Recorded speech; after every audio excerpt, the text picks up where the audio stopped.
नमस्कार, बहुत स्वागत है आप सभी का इस उत्तराखंड के बुलेटिन में। मैं हूं आपके साथ ज्योति यादव। उत्तराखंड सरकार ने राज्य में संचालित अवैध मदरसों पर सख्त रुख अपनाते हुए अब तक 170 से अधिक मदरसों को सील कर दिया है। मुख्यमंत्री पुष्कर सिंह धामी के निर्देश पर यह कार्रवाई राज्य के विभिन्न जिलों में तेजी से की जा रही है। खासतौर पर देहरादून, हरिद्वार, उधम सिंह नगर, नैनीताल और बनफुलपुरा जैसे क्षेत्रों में बड़ी संख्या में ऐसे मदरसे चिन्हित किए गए और जो या तो बिना पंजीकरण के संचालित हो रहे थे या जिनकी गतिविधियां संदिग्ध पाई गई। बीते दिनों नैनीताल जिले के हल्द्वानी क्षेत्र में प्रशासन ने 13 अवैध मदरसों को सील कर दिया। आपको बताते चले कि मुख्यमंत्री धामी ने स्पष्ट किया है कि प्रदेश में कोई भी शैक्षणिक संस्थान अवैध रूप से नहीं चलने दी जाएगी।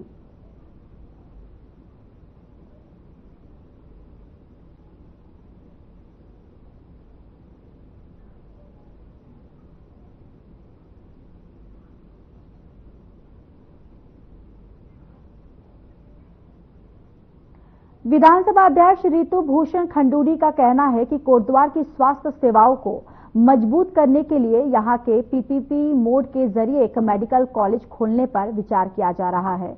कोटद्वार में विधायक ऋतु भूषण खंडूरी ने कहा कि काफी कोशिशों के बावजूद सुपर स्पेशलिस्ट डॉक्टर नहीं मिल पा रहे हैं, जिसको देखते हुए अब योजनाएं बनाई जा रही हैं कि कोटद्वार में पीपीपी मोड पर मेडिकल कॉलेज की स्थापना की जाए ताकि यहां की स्वास्थ्य सेवाओं को मजबूत किया जा सके।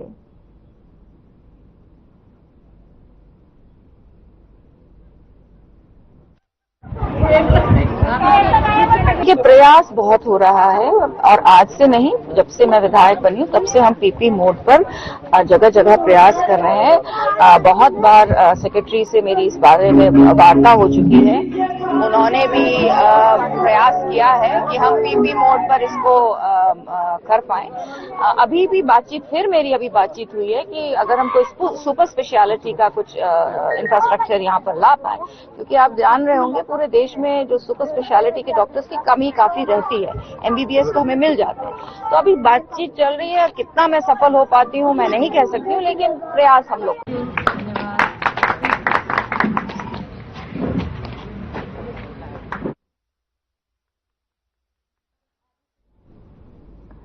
सीएम पुष्कर सिंह धामी की अध्यक्षता में सचिवालय में मंत्रिमंडल की बैठक की गई है और आपको बताते चले कि करीब 2 महीने बाद सचिवालय में बैठक की गई, जो कई मायनों में काफी महत्वपूर्ण रही। बैठक में जनहित से जुड़े 25 प्रस्ताव पर मुहर लगाई गई। बताते चले कि यह बैठक करीब 4 घंटे तक चली।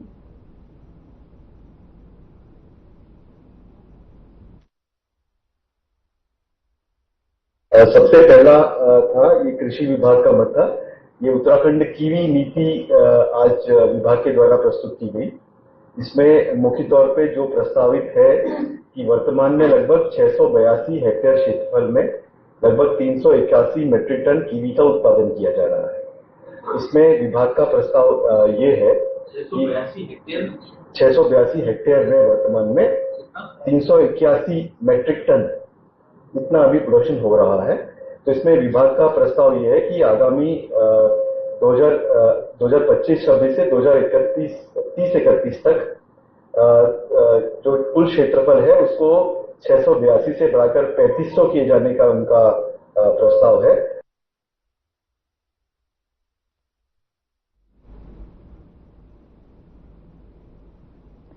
चलिए खबरों में आगे बढ़ते हैं। कैबिनेट मंत्री गणेश जोशी ने लोक निर्माण विभाग और यूपीसीएल के अधिकारियों को निर्देशित करते हुए कहा कि गढ़ी कैंट के नींबूवाला में सड़क चौड़ीकरण का कार्य विद्युत लाइनों को भूमिगत करने के बाद ही प्रारंभ किया जाएगा। देहरादून के न्यू कैंट रोड स्थित शासकीय आवास में बैठक के दौरान कैबिनेट मंत्री गणेश जोशी ने यूपीसीएल के अधीक्षण अभियंता को निर्देशित किया।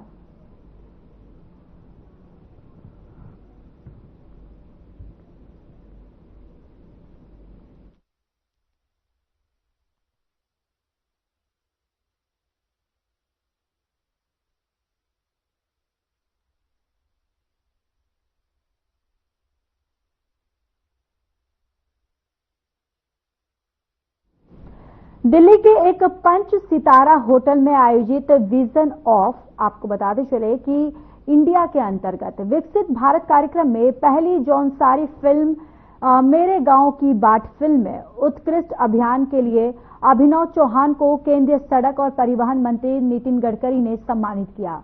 उन्होंने कहा कि अभिनव चौहान ने इस फिल्म में कमाल का अभिनय किया है और फिल्म के माध्यम से उत्तराखंड के जनजातीय क्षेत्र जौनसार बावर की बहुत ही अद्भुत लोक संस्कृति को राष्ट्रीय स्तर पर पहचान मिली है।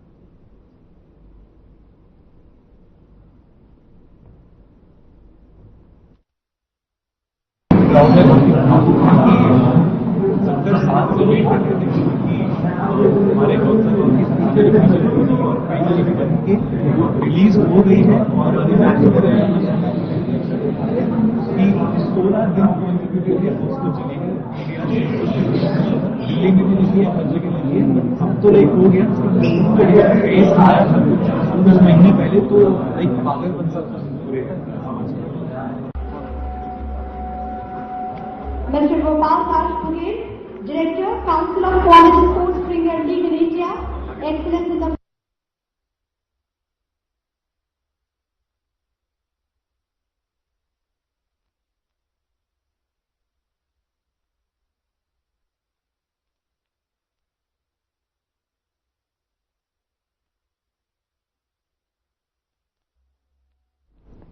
सड़क पूजा के अंतिम दिन दिनेशपुर में सन्यासियों ने हैरतअंगेज जो जानलेवा करतब से गुजरने के बाद अपना व्रत तोड़ा।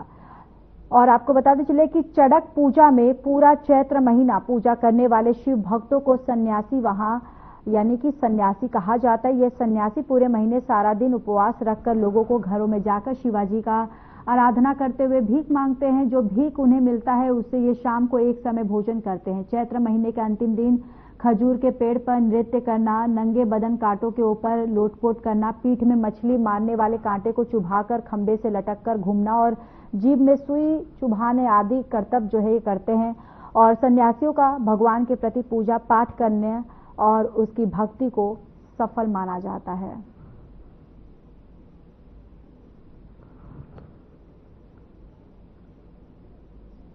पूजा है यह चरक पूजा, यह बलिदान और भक्ति का प्रतीक है। भक्ति में जितनी शक्ति है, हमारे साधु सन्यासी अपनी पीठ पे सुए को घोंपकर उसमें कई मिनट तक, मुझे लगता है कि आधे घंटे तक अपनी पीठ पे सुए को घोंपकर इतने कष्टों में चले हैं। उन्होंने भक्ति का एहसास कराया है। मैं भगवान भोलेनाथ से उनके उज्जवल भविष्य की, स्वस्थ जीवन की मैं कामना करता हूं और नई पीढ़ी से अपील करना चाहता हूं कि जो हमारे सन्यासियों ने जो ये मैसेज दिया है, संदेश दिया है, इसको आत्मसात करते हुए सबको नशे से बचना है और ऐसा त्यागी पुरुष बनना है जो अपनी भक्ति परंपराओं को आगे बढ़ाने का काम करे।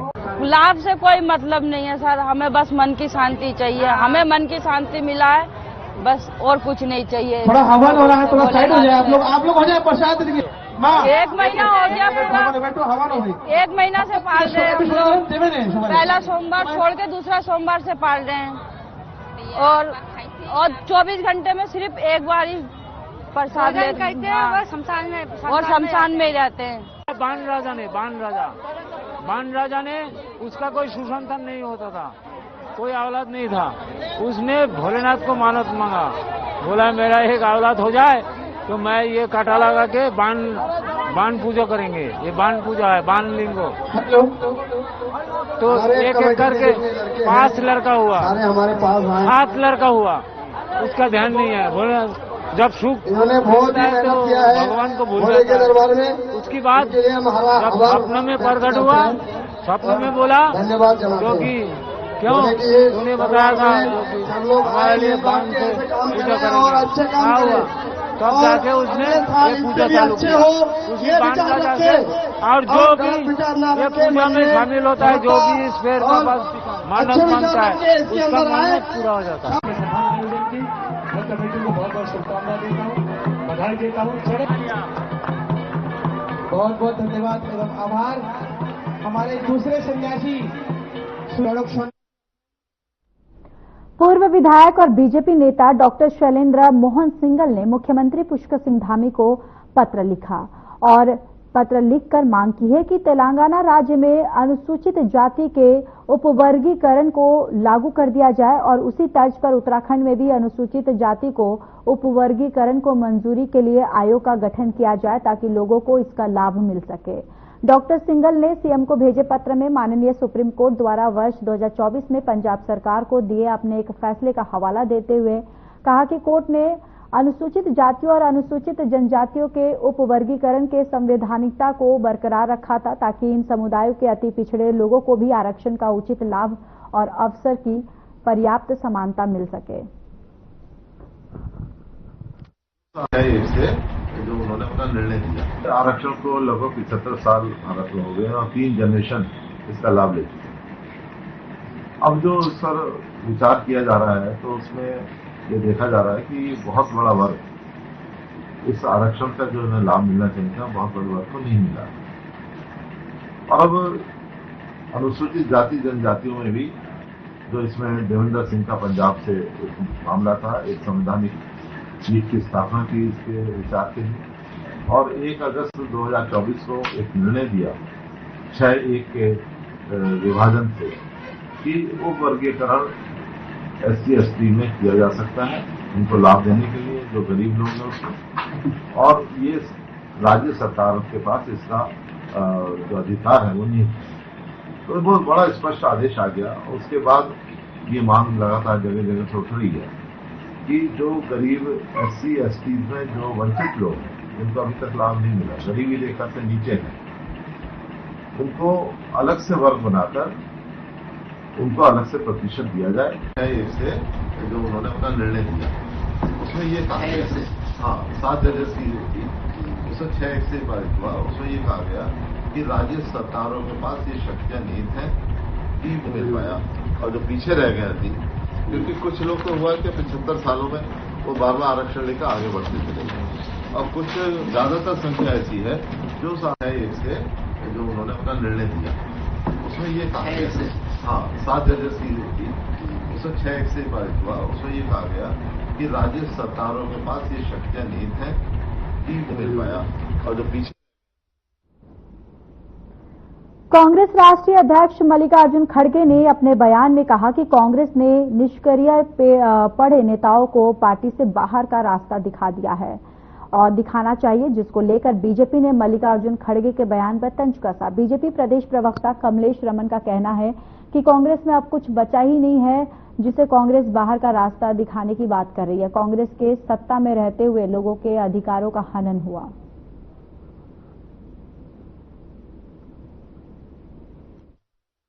दिनेश अग्रवाल जी हैं। देखिए, खड़गे जी बहुत ही वरिष्ठ हैं और कांग्रेस के राष्ट्रीय अध्यक्ष हैं। अगर एक अध्यक्ष इतनी बड़ी बात कह रहा है तो आप समझ सकते हैं कि कांग्रेस की गर्द आज क्या होगी। आज कांग्रेस में कुछ बचा नहीं है।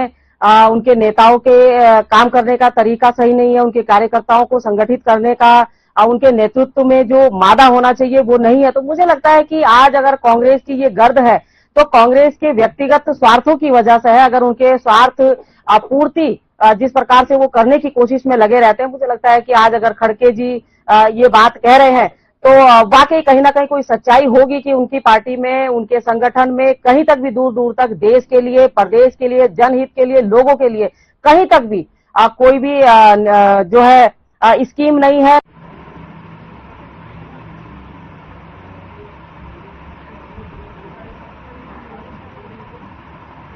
क्या बोल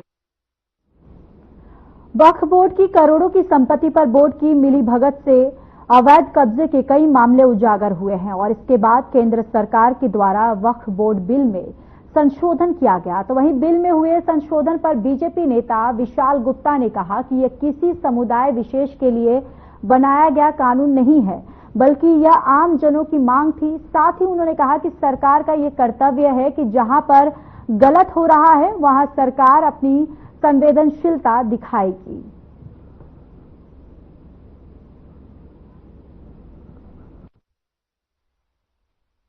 ये विरोधाभास वाली योजनाएं नहीं है, इम्प्लीमेंट कानून का नहीं है। ये सरकार के अपना विजन और ड्रीम प्रोजेक्ट के साथ आगे बढ़ता है। भारतीय जनता पार्टी 1925 जनसंघ की, 1951 जनसंघ की और 1980 भारतीय जनता पार्टी एक सिद्धांत पर आधार लेकर काम करती है और आज वक्फ बोर्ड का जो निर्णय हुआ वो किसी समुदाय को लेकर नहीं है, किसी जाति विशेष को लेकर नहीं है। ये एक भारत के आम जन की डिमांड थी। जहां गलत हो रहा है वहां सरकार संवेदनशीलता अपनाएगी। जहां भी किसी भी कम्युनिटी में गलत हो रहा है सरकार अपने कानून के माध्यम से अमली जामा उसे पहनाएगी। ये विषय मोदी सरकार का है। मोदी सरकार 2014 में बनी हो, 2019 में बनी हो, 2022 में आई हो, सरकार का केवल एक ही विजन है, भारत माता की जय जयकार हो।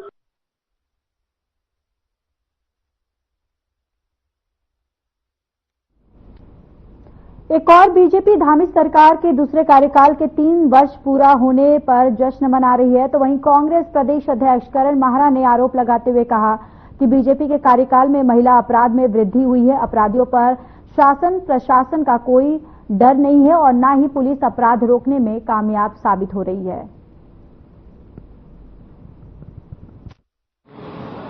सूरज भैया क्या हो रहा है? महिला अपराध में निश्चित ही बीजेपी के शासन में बढ़ोतरी हुई है। ममता जोशी बहुगुणा, अंकिता भंडारी, संतरेसा में वो बेटी, उत्तरकाशी की 4 बहनें, मैं रोज कह रहा हूं, पिंकी, और अभी उधम सिंह नगर में एक नर्स की हत्या होना, इनके 2 मंडल अध्यक्षों का जमानत में होना, और जमानत इसलिए कि 4 दिन तक मेडिकल नहीं हो रहे हैं, केस कमजोर किए जा रहे हैं। उसके अलावा बागेश्वर में एक घटना घट गई है। तो ये सारी चीजें साबित करती है कि कहीं ना कहीं बीजेपी का जो है तंत्र फेल है और अपराधी को संरक्षण मिल रहा है। अच्छा, मैं यहाँ था नहीं, मैं आज ही आया हूँ। आप सूरज भैया क्या हो रहा है? चारधाम यात्रा 30 अप्रैल से शुरू हो रही है, तो वही कांग्रेस के प्रदेश महामंत्री राजेंद्र शाह ने कहा कि सरकार को चारधाम यात्रा से जुड़ी हुई समुचित व्यवस्था बनानी चाहिए, क्योंकि पिछले वर्ष काफी कमियां चारधाम यात्रा में देखने को मिली थी और यात्रियों को भी काफी परेशानियों का सामना करना पड़ा था। और ऐसे में सरकार को बेहतर व्यवस्था श्रद्धालुओं को देनी चाहिए। उत्तराखंड की लाइफलाइन माने जाने वाली चारधाम यात्रा हर वर्ष लाखों श्रद्धालु आते हैं। चारधाम यात्रा 2025 को सुरक्षित और स्वास्थ्य संबंधित दृष्टि से बेहतर बनाने की दिशा में कई बड़े कदम उठाने चाहिए।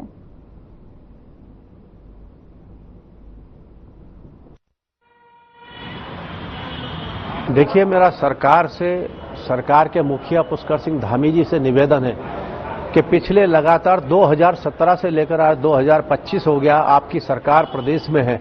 मैं अगर बात करूं तो इन 8 सालों में यात्रा निश्चित तौर पर बढ़ी है, लेकिन यात्रा बढ़ने के साथ साथ जितनी मुश्किलें यात्रियों को भुगतनी पड़ रही है, कहीं ना कहीं दिन प्रतिदिन वो बढ़ती जा रही है। और अगर मैं बात पिछले साल की करूं तो पिछले साल भी एक घटना वहां पर घटी केदारनाथ में, और उसके बाद 3 दिन बाद आपके अधिकारियों के द्वारा आपको सूचित किया गया कि वहां पर इतनी बड़ी भयंकर आपदा आई है और कई दिनों तक सब वहां पर पड़े में रहे। तो ये हम बहुत स्पष्ट तौर से ये कहना चाहते हैं कि देखिए, ये यात्रा जो है उन 5 लाख लोगों के परिवारों को सीधे सीधे कहीं ना कहीं इफेक्ट करती है।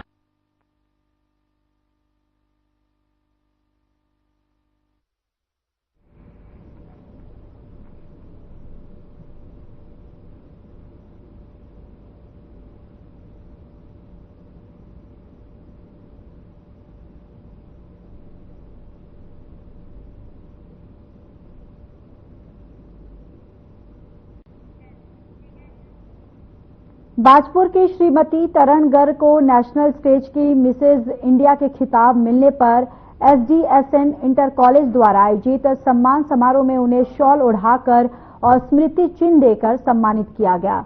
नगर के एक निजी रेस्टोरेंट में आयोजित कार्यक्रम में महिला शक्ति दिनेशपुर की दर्जनों महिलाओं ने उन्हें बुके देकर सम्मानित किया। इस दौरान मिसेज इंडिया तरण गर्ग ने कहा कि हिम्मत और हौसला से किसी भी मुकाम को हासिल किया जा सकता है और सपना देखना और उसको पूरा करना चाहे किसी भी उम्र में हो और कोशिश करते रहना चाहिए।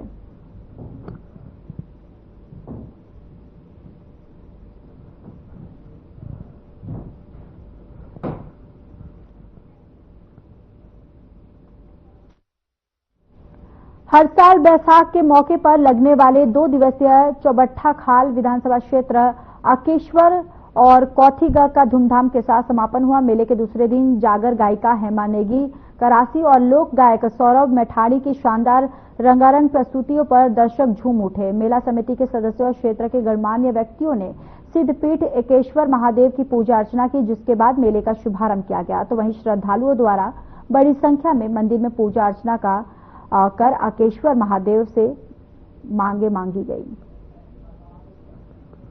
बहुत पुराना मंदिर है, जैसे सबको पता है। यहाँ मतलब 2 बैसाख एक जैसा का मेला लगता है। मेले में जैसे कि हमारी बहुत मतलब पौराणिक परंपरा है कि मतलब मेले को हम आते थे, बीच में ये लुप्त हो गया था। फिर 2 साल से मेले का और दोबारा से यहाँ महिला का कार्यक्रम होता है। महिला मंगल वालों ने बढ़ चढ़ के हिस्सा लिया। उन्होंने अपनी मेहनत से उन पे जो एक लगन थी कि वो चाहे कि एक ईश्वर को भौतिक दोबारा से शुरुआत की, एक ईश्वर की भौतिक की, और सभी लोग बहुत उत्साह से एक ईश्वर इस भौतिक में आते हैं और अपनी पूरी जो अपना जो सपोर्ट होता है वो पूरा सपोर्ट देते हैं इस कार्यक्रम को करने के लिए।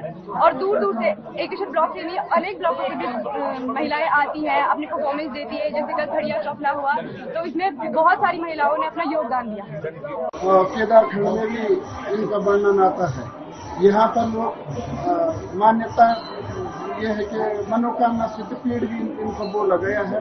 यहाँ पर चित्र प्राप्त के लिए लोग आते हैं। और ये मेला जो है बहुत पौराणिक मेला है, बहुत पहले से चला रहा है। लोग यहाँ पर गेहूं जौ की बात चढ़ाते थे कल बैसाखी को, और 2 गते यहाँ का मेला लगता है एकेश्वर महादेव का।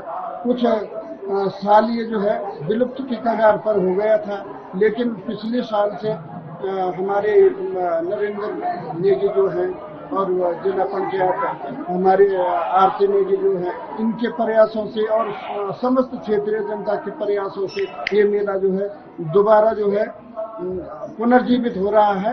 मैं सभी लोगों को धन्यवाद देता हूं और सभी लोगों को भगवान एकेश्वर महादेव सभी क्षेत्रवासियों पर अपनी कृपा बनाए रखे। ये ऐतिहासिक मेला भगवान एकेश्वर महादेव के सानिध्य में होता है और लगभग 20-25 साल से ये विलुप्त होते जा रहा था, क्योंकि भौतिकवाद की और जो हमारा एक इलेक्ट्रॉनिक समझिए या प्रिंट मीडिया समझिए और कम्युनिकेशन, खास करके कम्युनिकेशन की ये भीड़ चढ़ गया था।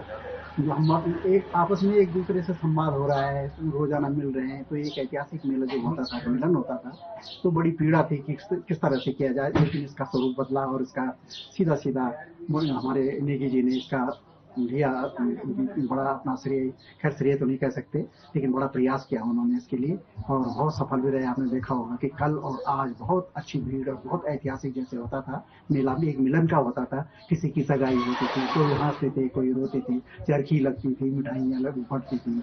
तो अब वो बदल गया था, लेकिन अब एक पुनर्जीवित हो रहा है मेला।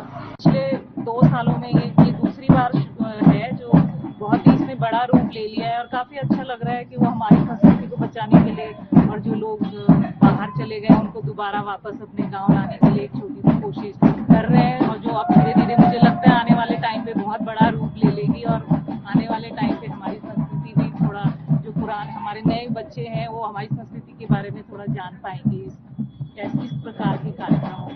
खुशी तो बहुत है, क्योंकि ये इस प्रकार के कार्यक्रम होते नहीं थे पहले और विलुप्त भी हो गए, होते रहे होंगे, पहले हमने भी नहीं देखा। खड़िया चौफला सुना ही था, लेकिन ये जो गांव में जो कंपटीशन की जो प्रवृत्ति इन्होंने शुरू की है, ये बहुत अच्छी लगी। इससे लोगों के, जो हमारे गांव के लोग हैं, उनमें थोड़ी एक नई जागरूकता भी पैदा होती है कि भागीदारी भी एक बहुत बड़ी चीज है।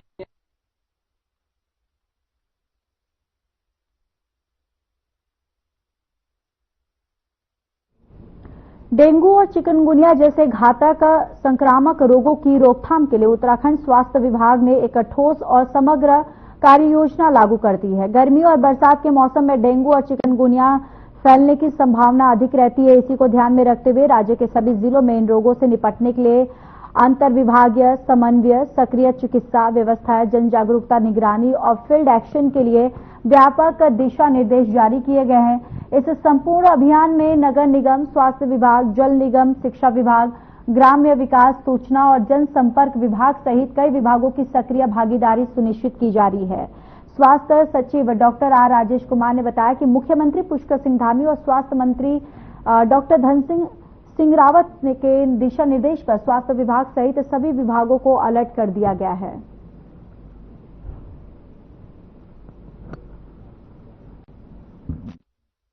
तो ग्राउंडिंग तो हुई है ना, हम लोगों ने एसओपी जारी कर दी है डिस्ट्रिक्ट एडमिनिस्ट्रेशन को भी और नगर निगम को भी। और इसमें जैसे पिछले साल के तर्ज पे जो हमारी स्ट्रैटेजी सक्सेसफुल रही है, उसमें हम दो चीज़ों पे फोकस कर रहे हैं। एक तो सोर्स रिडक्शन स्ट्रैटेजी जो कि प्रिवेंटिव स्ट्रैटेजी है, और दूसरा माइक्रो कंटेनमेंट जोन जो है एस्टेब्लिश करना, माइक्रो जोन्स बनाना, जिसमें डिस्ट्रिक्ट एडमिनिस्ट्रेशन, हेल्थ, नगर निगम के अधिकारी टीम बना के सोर्स रिडक्शन पे फोकस करेंगे। तो ग्राउंडिंग तो हुई है ना, ग्राउंडिंग का क्या? चलिए, इस बुलेटिन में मेरे साथ फिलहाल के लिए बस इतना ही। बाकी देश और दुनिया की तमाम बड़ी खबरों के लिए जुड़े रहिए हमारे साथ। नमस्कार।